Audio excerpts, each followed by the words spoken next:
Saya ngajar ngaji di rumah orang kaya. Waktu itu istri saya sudah SMS. Handphone saya tuh handphone Cina yang diikat pakai getah, baterainya sudah ngelembung karena sudah rusak gitu ya. Mereknya itu Iona. Saya masih ingat warnanya kuning emas gitu, diikat pakai getah. Modelnya kayak BlackBerryan lah. Ya, susu anak habis. Itu same day ya. Itu saya balas lah.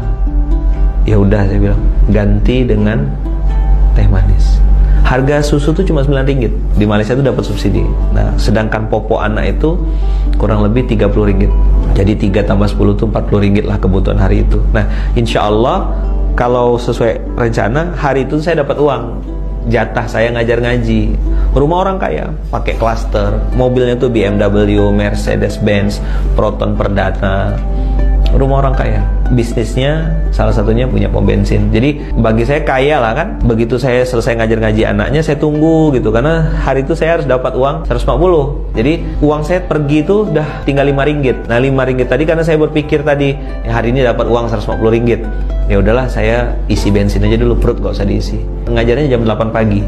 Ngajar dulu sampai jam 9-an. Selesai ngajar tuh dengan santainya kakak ini, dan saya doakan beliau dimuliakan Allah, dijaga Allah, karena kakak ini justru menjadi sebab saya belajar ilmu tauhid, belajar pembelajar, dan saya nggak pernah menyesali itu. Kalaupun saya ketemu beliau, saya lupa alamat detailnya, tapi walaupun Allah takdirkan saya ketemu beliau, saya mau kasih hadiah, karena beliau ngajarin saya gitu. Jadi waktu itu beliau bilang gini, "Ala Lukman, akak lupa pergi ke bank. Bayaran untuk Lukman minggu hadapan ya," maksudnya minggu depan ya gitu. Duit Rp5 udah diisi bensin, istri udah SMS, susu anak habis, popok habis gitu kan. Saya ya nunduk. Baik Datin, saya bilang. Datin kan, misalnya ada datuk ada Datin. Baik Datin, baik Puan. Tak apa, saya bilang, tak ada masalah. Saya balik dulu Puan, balik. Nah, pas balik itulah saya pakai helm, saya pakai jaket, saya masukkan perlengkapan. Ada tas saya tuh di jok motor bawah itu, yang tasnya tuh bagian atasnya tuh sobek gitu. Karena saking beratnya, karena di situ ada laptop saya yang besar, ada barang-barang jualan dagangan saya, produk-produk kesehatan, ada pasta gigi, ada pembalut wanita. Jadi saya dulu jualan produk-produk kesehatan, pembalut, odol pasta gigi gitu ya. Dan itu ya saya presentasinya depan-depan TKI, depan-depan TKW. Jadi mereka kadang-kadang ngusilin. Otak saya cuma satu aja, saya cari duit halal, nggak nipu, nggak bohong. Dapat uang, margin dari satu produk itu bisa dapat RM1, bisa dapat RM1.50. Itulah untuk saya makan sehari-hari. Karena udah nggak dapat uang dari situ, dari guru ngaji, di situ saya ingat betul pas saya pasang helm, sudah mulai berlinang air mata, saya bersumpah saat itu. Saya bilang, ya Allah, jadikan hari ini hari terakhir saya berharap kepada manusia. Saya salah ya Allah.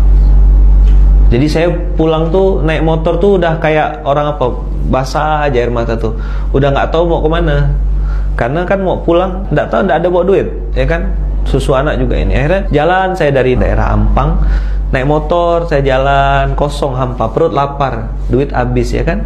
Begitu udah sampai, Allah kasih ilham, nah kamu ke masjid aja. Bayangin ya, dari jam 8, jam 9, jam 10 tuh muter-muter gak jelas, sampai akhirnya saya putuskan untuk ke masjid. Ada nama masjidnya tuh di daerah Cokit, di tengah-tengah kota Kuala Lumpur, ada masjid namanya Masjid Kampung Baru. Saya putuskan sholat zuhur di situ. Di situ perang batin lah, ada kesal, ada marah, ada apa. Tapi saya waktu itu banting ke dosa-dosa, banting ke aib-aib saya, banting ke ini. Di situ saya mulai peluk tas saya.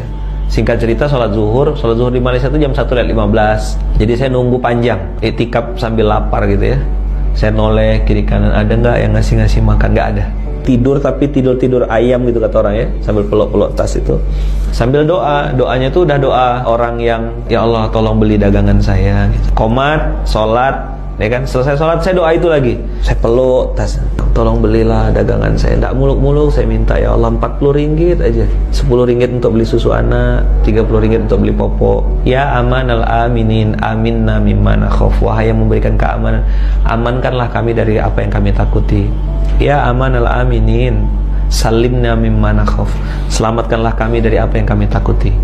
Ya amanal aminin, najjina mimman nakhaf, tolong selamatkan kami, lepaskan kami dari apa yang kami takut. Nah, saya Waktu itu masih paham bahasa Arab lah ya, alhamdulillah, walaupun nggak baca Quran berapa tahun itu masih paham sedikit-sedikit. Nah, wirid itu saya jadikan bacaan juga gitu. Ya Allah, saya bilang sini mau balik bawa pulang uang.